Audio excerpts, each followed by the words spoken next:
कहानी की शुरुआत में हम फिनलैंड के एक एक्स कमांडो को देखते हैं। यह बात दूसरा विश्व युद्ध खत्म होने के बाद की है। एक्स कमांडो कोर्पी इस वक्त अपने कुत्ते के साथ सोवियत यूनियन के बॉर्डर पर खड़ा था। गार्ड ने उसके पासपोर्ट को बहुत देर तक देखा और आखिरकार वापस जाने दिया। अगली सुबह कोर्पी अपने पुराने घर के पास पहुंचा, जहां जंग के दौरान उसके परिवार को बड़ी बेरहमी से मार दिया गया था। कोर्पी ने घर को अच्छे से देखा और अपने परिवार को याद करके रोने लगा। तभी उसे घर में अपने परिवार की एक तस्वीर भी मिल गई। दूसरी तरफ साइबेरिया में सोवियत रेड आर्मी के कमांडर इगोर को जेल से रिहा कर दिया गया। एक सीनियर ऑफिसर ने इगोर को बताया कि तुम्हारी टीम ने विश्व युद्ध के दौरान बहुत गलत काम किए हैं। उन्होंने पूरे के पूरे गांव जला दिए और बेरहमी से आम लोगों को मार डाला। इसमें कोर्पी का परिवार भी शामिल था। इसी वजह से कोर्पी ने बदला लेने के लिए 300 से ज्यादा रशियन फौजियों को मार दिया और फिर सीसू के नाम से मशहूर हो गए। तब लोग सोचते थे कि वह अमर है। उधर रशियन फौज को भी पता चल गया था कि कोर्पी उनके देश में ही कहीं है, इसलिए उन्होंने कोर्पी को मारने के बदले में इगोर को रिहा करने का वादा किया और साथ ही उसे अच्छे पैसे भी मिलेंगे। वहीं दूसरी ओर कोर्पी ने पूरा दिन लगाकर अपने और अपने कुत्ते के घर को तोड़ दिया। उसने सारी अच्छी लकड़ियां अपने ट्रक में भर दी और बेकार लकड़ियों को इकट्ठा करके जला दिया। फिर कोर्पी और उसका कुत्ता बॉर्डर की तरफ वापस निकल पड़े। कुछ घंटे गाड़ी चलाने के बाद कोर्पी ने देखा कि उसका रास्ता एक आर्मी की जीप ने रोक लिया था। अब कोर्पी ने पीछे देखा कि वहां से भी एक जीप आ रही है। फिर एक सैनिक ने उससे पासपोर्ट मांगा और दूसरी जीप में बैठे एक अफसर के पास ले गया। तभी इगोर पासपोर्ट देखते ही समझ गया कि यही मेरा निशाना। फिर इगोर ने अपने एक आदमी को बाहर भेजा जिसके हाथ में एक बम था और वह भी जला हुआ। तभी इगोर के दूसरे सैनिक ने भी चाकू निकाल लिया। कोर्पी ट्रक में बैठा सैनिक के पास आने का इंतजार करने लगा और जैसे ही वह पास आया तो कोर्पी ने अचानक जोर से दरवाजा खोलकर उसे मारा और बम उसके हाथ में ही फट गया, जिससे उसकी मौत लग गई। फिर कोर्पी ने ट्रक को रिवर्स करके पीछे से आ रहे फौजी को भी उड़ा दिया और उसका शरीर सीधा इगोर की गाड़ी की खिड़की के अंदर घुस गया। तभी एक और सिपाही ने गोलियां चलानी शुरू कर दी। कोर्पी ने आगे बढ़कर उसका हथियार छीन लिया और उसे जल्दी से खिड़की के अंदर खींच लिया। साथ ही उसने आर्मी की जीप को भी रौंद दिया। इसके बाद कोर्पी ने एक ही मुक्के में सैनिक को बेहोश कर दिया और वहां से भागने के लिए रफ्तार बढ़ा ली। तभी इगोर ने बैकअप के लिए तीसरा ट्रक बुलाया और फिर दोनों गाड़ियों ने कोर्पी का पीछा करना शुरू कर दिया, जबकि पीछे एक बम भी फट गया। जब सैनिक होश में आया तो कोर्पी ने उसे फिर से बेहोश कर दिया और उससे उसका हथियार भी छीन लिया, लेकिन उसमें ज्यादा गोलियां नहीं थी, इसलिए उसने सैनिक के पाउच से गोलियां निकाली और रीलोड करने लगा। तभी सैनिक को भी होश आ गया और कोर्पी ने उसे जबरदस्ती बंदूक की मैगजीन लोड करने के लिए कहा, जबकि बंदूक अपने ही पास रखी। वो फौजी बहुत ज्यादा घबराया हुआ था, इसलिए कुछ गोलियां उसके हाथों से गिर गई। इसके बाद कोर्पी एक पुरानी इमारत के खंडर के सामने रुका और उसने सैनिक को छोड़ दिया। तभी इगोर को किसी तरह के जाल का एहसास हुआ और उसने अपने साथी को अपने साथ गाड़ी में ही रुकने को कहा, लेकिन तीसरे ट्रक के आदमी तुरंत बाहर निकल गए और उन्होंने उस सैनिक को गोली मार दी। इससे कोर्पी को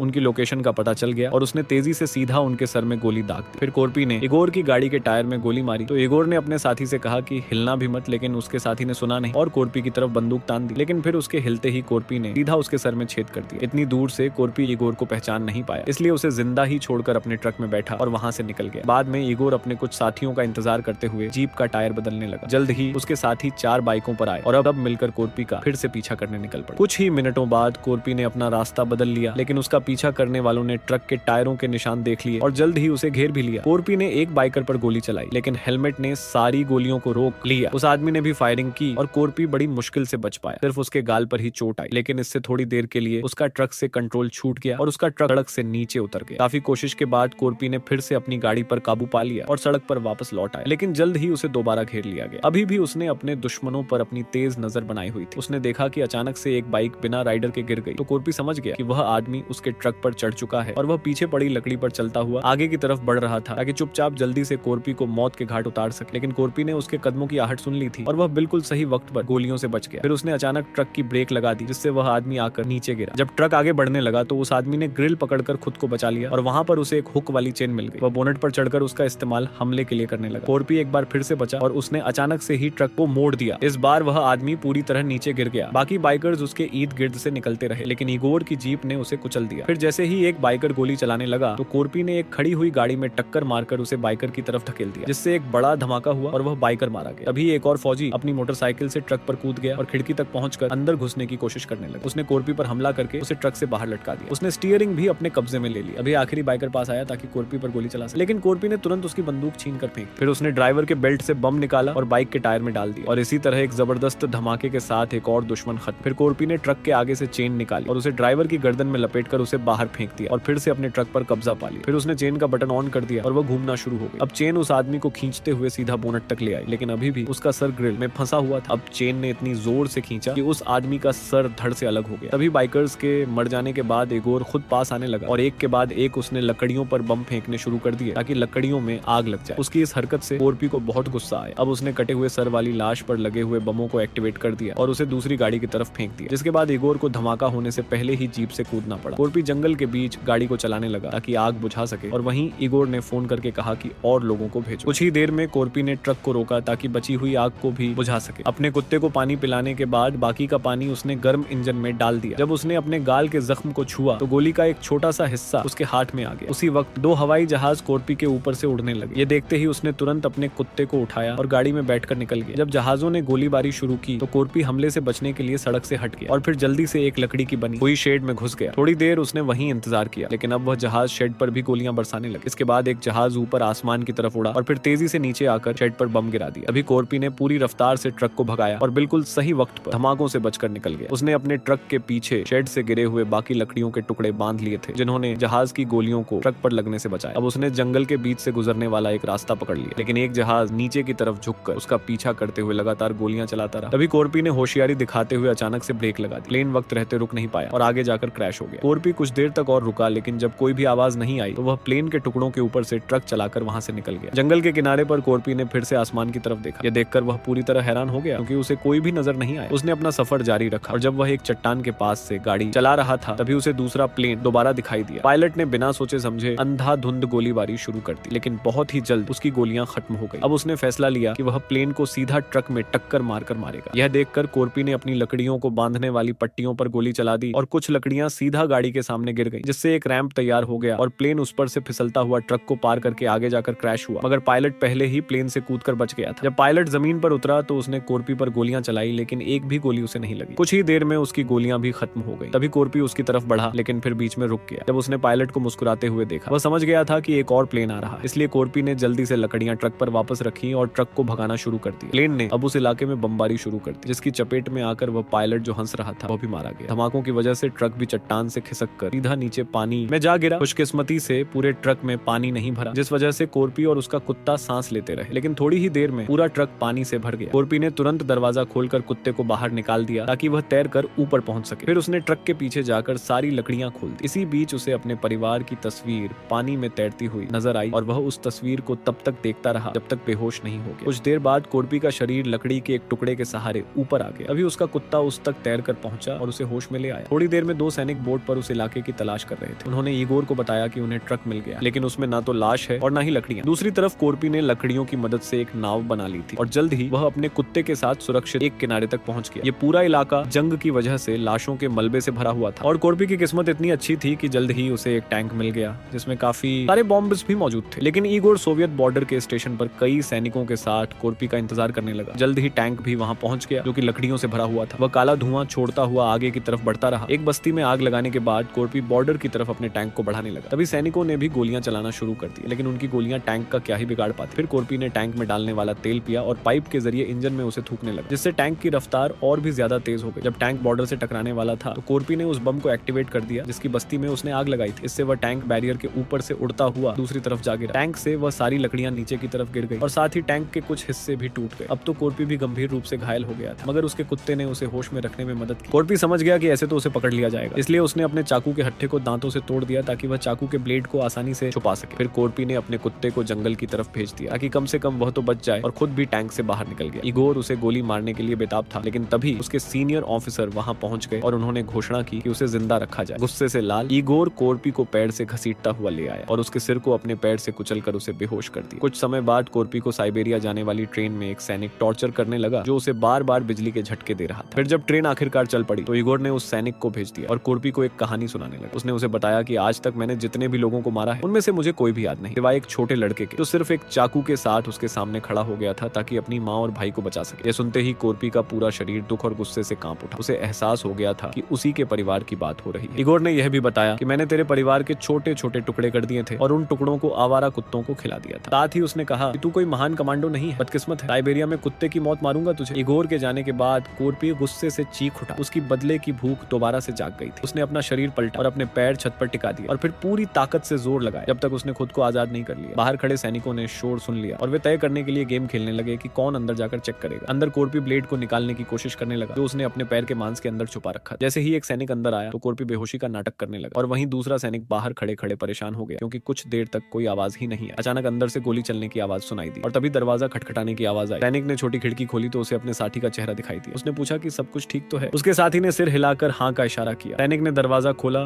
तो देखा कि कोर्पी ने दूसरे आदमी को बीच से काट डाला था और फिर उसे कठपुतली की तरह इस्तेमाल कर रहा था। यह देखकर वह सैनिक इतना डर गया कि उसने तुरंत ट्रेन से बाहर छलांग मार दी। कोर्पी ने चोरी की हुई वह बंदूक गिरा दी और अपने बालों को खून से पीछे की तरफ सेट किया। अब वह गुस्से में शेर की तरह गर्जने लगा। वहीं ट्रेन के वीआईपी कोच में अफसर शांति से अपना डिनर एंजॉय कर रहे थे। तभी इगोर ने उनसे अपने पैसे मांगे ताकि वह वापस जा सके, लेकिन अफसरों ने उसे रुकने के लिए कहा, ये कहते हुए कि तुम भी इस कामयाबी का जश्न मनाओ। इसी दौरान कोर्पी लकड़ियों वाले डब्बे तक पहुंच गया। उसने वहां से एक कुल्हाड़ी उठाई और उसके बाद वाले डब्बे में घुस गया, लेकिन वहां पर कई जवान सैनिक सो रहे थे, इसलिए वह दबे पांव वहां से गुजरने लगा ताकि कोई जाग न जाए। अभी अचानक एक सिपाही की आंख खुल गई, लेकिन इससे पहले वह उठ पाता। कोर्पी दूसरे डब्बे में चला गया और उसने वहां भी कई सैनिकों को सोते हुए देखा। तभी अचानक एक सिपाही उस डब्बे में आया। कोर्पी ने तुरंत कुल्हाड़ी उठाई और उसके मुंह पर फेंक कर मारी, जिस वजह से वह बिना चिल्लाए वहीं मर गया। फिर जैसे ही वह मुड़ा तो एक और आदमी जाग गया। कोर्पी ने तुरंत उसके बेड को उठाकर उसे दबा दिया ताकि कोई आवाज न आए। साथ ही वह कई बार चाकू घोंपता रहा जब तक वह फौजी मर नहीं गया। तभी अचानक ट्रेन को एक झटका लगा और एक सोते हुए सैनिक ने दारू की बोतल गिरा दी। बोतल जमीन पर गिरते ही टूट गई। इस आवाज से जागा तो कोई नहीं, लेकिन कोर्पी को कांच के टुकड़ों पर चलना पड़ गया। उसने अपने दर्द को अभी के लिए दबा कर रखा। तभी बेड से टपकते हुए खून ने नीचे सोए हुए सैनिक की आंख खोल दी और यह देखकर कोर्पी दूसरे बेड के नीचे छुप गया, लेकिन कांच के टुकड़ों का वह दर्द बर्दाश्त से बाहर था। फिर भी उसने किसी तरह अपने मुंह से चीख तक नहीं निकाला। तभी अनजाने में उसका हार्ट भी चूहेदानी में फंस गया। ठीक उसी वक्त मरे हुए सैनिक का बेड टूट गया और लाश नीचे वाले आदमी पर गिर गई। उस आदमी ने डर के मारे हल्ला मचाना शुरू कर दिया और बाकी सबको भी नींद से जगा दिया। तभी कोर्पी बाहर की तरफ दौड़ गया। फिर उसने अपनी कुल्हाड़ी निकाली और दरवाजे के दूसरी तरफ से उसे लॉक कर दिया, लेकिन अगला डब्बा भी सिपाहियों से भरा हुआ था जो कि ड्यूटी पर थे, इसलिए कोर्पी ट्रेन के ऊपर चढ़कर छत पर चलने लगा। कोर्पी की बदकिस्मती से उसे वाटर टावर की पाइप से जोर की टक्कर लग गई और वह छत को तोड़ता हुआ सिपाहियों वाले डब्बे में ही आ गया। उसे देखते ही तभी सिपाहियों ने अपने हथियार उठा लिए। तभी कोर्पी ने अपना दिमाग लगाकर पाइप को शील्ड की तरह इस्तेमाल किया। उनकी गोलियां आपस में टकराकर दो सिपाहियों को लग गई। फिर उसने उनके हथियार उठा लिए और कुछ और सिपाहियों को गोली मार दी, जिस वजह से लाशों का एक ढेर बन गया, जिसने उसे बाकी गोलियों से बचाया। कोर्पी तब तक छुपा रहा जब तक सिपाहियों की गोलियां खत्म नहीं हो गई। इसके बाद उसने बाहर निकलकर किसी को रीलोड करने का मौका नहीं दिया। इस शोर शराबे की आवाज सुनकर इगोर अपना टेबल छोड़कर देखने आया, लेकिन जैसे ही उसने देखा कि दूसरे कोच में गोलियां चल रही हैं, तो उसने उस डब्बे को ट्रेन से अलग करने का फैसला किया, क्योंकि उसे अब तक अपने पैसे नहीं मिले थे। तभी कोर्पी ने बाहर आकर देखा कि इगोर वाली ट्रेन उसे पीछे छोड़कर जा रही है, लेकिन उसे यह भी पता था कि उसके पास एक मिसाइल है। इसी बीच इगोर टेबल पर वापस गया और उसने एक ऑफिसर का गला काट दिया और फिर गन निकालकर बाकी सबको गोली मार दी। बस उनके बॉस को छोड़ दिया। डरे हुए बॉस ने पैसों से भरा हुआ सूटकेस उसे थमा दिया। फिर इगोर ने मुस्कुराते हुए उनके बॉस को भी गोली मार दी। पिछले कोच में जागे हुए सैनिक तलाशी लेने आए और कोर्पी की बिछाई हुई लाशों का मंजर देखकर हैरान रह गए। जैसे ही वह बाहर आए, मिसाइल एक्टिवेट हो गई और उसकी आग ने कई सैनिकों को जला दिया। कोर्पी भी उस मिसाइल के साथ ही सफर कर रहा था, जो कि सीधा इंगोर वाली ट्रेन से टकरा गई और कोर्पी उड़ता हुआ दरवाजे के अंदर आ पहुंचा। कोर्पी अब तुरंत इंगोर पर झपट पड़ा और एक भयानक लड़ाई शुरू हो गई। दोनों ने आसपास पड़ी हुई हर चीज को हथियार की तरह इस्तेमाल किया। काफी मारपीट के बाद इंगोर अब एक घायल हो चुके कोर्पी पर हावी पड़ गया और उसे टेबल के नीचे दबा छोड़कर पैसे लेकर निकलने लगा, लेकिन कोर्पी फिर से वापस आया और दोनों लड़ते लड़ते किचन में पहुंच गए। इंगोर ने कोर्पी का सर सिंक में डुबोकर उसे मारने की कोशिश की और दोनों कांटे वाले चम्मच से एक दूसरे पर वार करने लगे। कुछ और हमले करने के बाद इंगोर ने कोर्पी को जमीन पर पटक दिया और एक ओज की मदद से उसे पीटना शुरू कर दिया और फिर उसे उठाकर बाहर फेंक दिया। कोर्पी अब उस मिसाइल के पास जा गिरा। इंगोर ने अब कोर्पी से पूछा कि तेरी आखिरी इच्छा क्या है बे? तेरे मरने से पहले अगर हो सका तो पूरी कर दूंगा। लेकिन कोर्पी ने मिसाइल का मेन बोल्ट अपने मुंह से थूका और साथ ही अपने वाले डब्बे की ब्रेक लगा दी, जिसके बाद मिसाइल सीधा ट्रेन में घुस गई। उस मिसाइल ने इंगोर की खोपड़ी को छेद दिया और ट्रेन में बहुत बड़ा धमाका हुआ। उधर फिनलैंड के बॉर्डर पर दो सिपाहियों को अजीब सी आवाज सुनाई। तभी अचानक कोर्पी लकड़ियों से भरी हुई गाड़ी को लेकर वहां पहुंच गया। उसने अपना जला हुआ पासपोर्ट दिखाया और उसे अंदर जाने की इजाजत मिल गई। कुछ समय बाद कोर्पी जंगल में अपना घर बना रहा था। उसी वक्त अचानक से उसका कुत्ता